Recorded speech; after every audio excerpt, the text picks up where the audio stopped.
Yan mga kabady, habang naghihintay tayo na nakatambay dito sa parking, nakita pa tayo ng semi-stainless na tricycle. Ayan, lowered. At napakagwapo rin naman ang kanyang harapan, Ayan, apat din yung kanyang ilaw dyan sa harap. Pasensya na kayo mga kabady, di natin malalaman kung magkano itong kanyang sidecar kasi wala dito yung may-ari ng sidecar, kaya wala tayong pagtatanungan. Ang ganda rin ng pagkakagawa, lowered. Simple lang kanyang style pero maporma din mga kabady.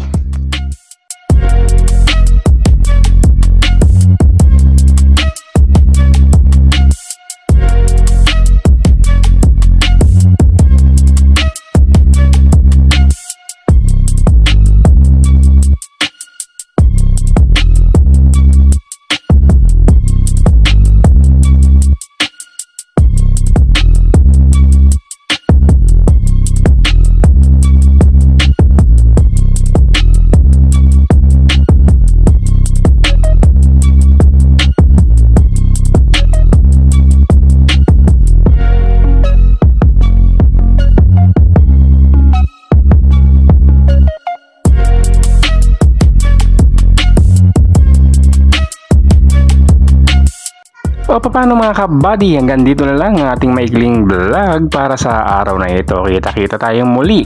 At maraming salamat po sa inyong pagsubaybay. Ingat po kayo palagi. God bless po sa inyong lahat and ride safe kabady.